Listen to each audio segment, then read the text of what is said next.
প্রশংসা করতে যাই, লিজা আপুর প্রশংসা করে না শেষ করতে পারবো না। উনি আমার জন্য অনেক করেছেন, অনেক বুলিং এর শিকার হয়েছেন। আমার সাথে একটা টিকটক করেও তাই উনি অনেক বুলিং এর শিকার হয়েছেন। এই জন্য আমি লিজা আপুর কাছে খুবই আন্তরিকভাবে দুঃখিত এন্ড সরি জানাচ্ছি। আর আপনারা যারা আছেন তারা কেউ বুলিং করবেন না, কারণ উনি একটা আমার আপন বড় বোনের মতন, আমাকে ছোট ভাইয়ের মতন ট্রিট করে, ছোট ভাইকে যেভাবে রক্ষা করতে হয় সেভাবে তিনি আমাকে রক্ষা করতেছে। তো আপনাদের বুলিং এর কারণে একটা সময় মানুষের শুনতে শুনতে একটা মানুষের মনে অনেক আঘাত আসে, একটা মানুষের মনে নেগেটিভ আসে। আমি জানি লিজা আপুর মনে কখনো আমাকে নিয়ে নেগেটিভ চিন্তা ভাবনা আসবে না, কখনো আমাকে নিয়ে এটা ভাববে না যে মামুনের জন্য আমি বুলিং এর শিকার হচ্ছি, এটা কখনো বলবেন আমি জানি।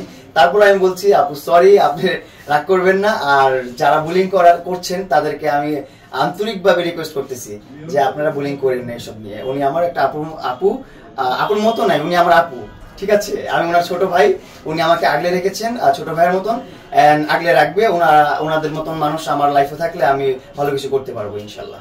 আমি মনে করি অবশ্যই আমার কৃতজ্ঞতা প্রকাশ করতে হবে লিজা আপুর জন্য, কারণ লিজা আপু আমার জন্য অনেক করেছে, অনেক, যার বই প্রকাশ আমি করতে পারবো না, মুখে বলে শেষ করতে পারবো না। উনি আমার অ্যাজ একটা ছোট ভাই হিসাবে, নিজের ভাই মনে করে, আপন ভাইয়ের জন্য যেভাবে কষ্ট করতে হয় সেভাবে কষ্ট করে আমাকে উনি যতটুকু করা দরকার করেছেন। আমি অনেক কৃতজ্ঞ লিজা আপুর কাছে, সব সময় সারা জীবন কৃতজ্ঞ থাকবো। আর আপুর জন্য সব সময় ভালোবাসা আর দোয়া থাকবে আমার অন্তরস্থল থেকে। আর আপুর কাছে আমি দোয়াই চাই সব সময়। অনেক ধন্যবাদ দেই লিজা ছোট ভাইয়ের জন্য যা করছে, ভালোই করছে, খুব খুশি হয়েছি। কিন্তু লিজা ওই যে আমার ফোন ধরে নাই কেন, তখন তো কাজ করে কমপ্লিট করতে পারিনি, এই কারণে আমি ফোন দিতেছি লিজা কমপ্লিট করতে পারে না। তারপর তুমি কান্নাকাটি করো, উনি কি বলবে, কি উত্তর দিবে, কি কইবো, আন্টি কি ভালো কথা কমু, কি যদি সুখবর হয় আন্টি বললে আন্টি যেমন খুশি হইব। কিছু করতে পারতাছি না, আন্টি কিভাবে ফোনটা দিবে, এই কারণে ফোনটা দেয়নি। যখন দেখছে সুখবর, আলহামদুলিল্লাহ আমার কাছে সাথে সাথে ফোনটা দিয়া জানাইছে, আমি খুব খুশি হয়েছি। লিজার প্রতি অনেক খুশি। আমি দোয়া করি লিজা যাতে বাচ্চা কাচ্চা নিয়ে, আমার নানিয়াকে নিয়ে খুব সুখে থাকে, শান্তিতে থাকে, ভালো থাকে, সুস্থ থাকে। ও ছোট ভাইরা যা করছে আমি খুব খুশি হয়েছি লিজার প্রতি।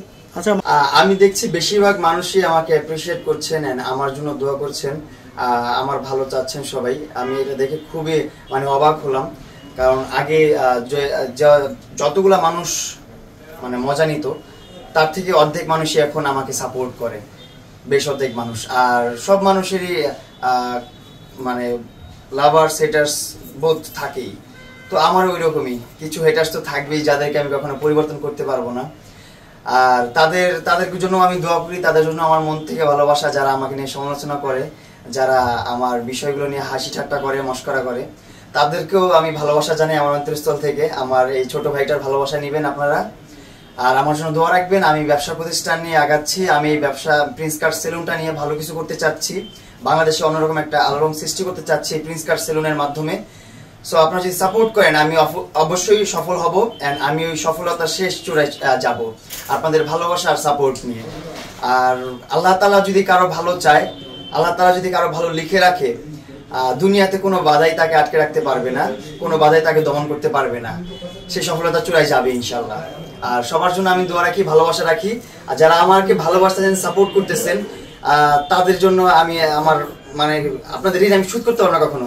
আমি এমন একটা জিনিস দেখছি যেটা হচ্ছে, আমার জন্য মানুষ রাস্তায় আন্দোলনে নামছে, আমি মামু কখনো চিন্তা ভাবনা করি নাই। আমাকে নিয়ে মানুষ এত ট্রল করে, এত খারাপ কথা বলে, এত বাজে মন্তব্য করে, কিন্তু আমি যখন বিপদে পড়েছি তখন কিন্তু ভালো মানুষ বেঁচে আছে পৃথিবীতে, এটাই তার প্রমাণ যে ভালো মানুষ আমার জন্য আন্দোলনে নামছে। তারপর আরো অনেক কিছু করছে। আন্দোলন করতে বলি না আমি কাউকে, কারো বিরোধিতা করতে বলি না আমি। আপনারা যে এটা করছেন, এটা দেখে আমার কাছে অনেক অবাক লাগছে। আমি অনেক চিন্তা ভাবনা করি, অনেক ফিল করি জিনিসটাকে। যাই হোক, আপনারা আমার জন্য ভালোবাসা রাখবেন, দোয়া রাখবেন। আমি আপনাদের জন্য দোয়া করি, অনেক ভালোবাসা আপনাদের জন্য।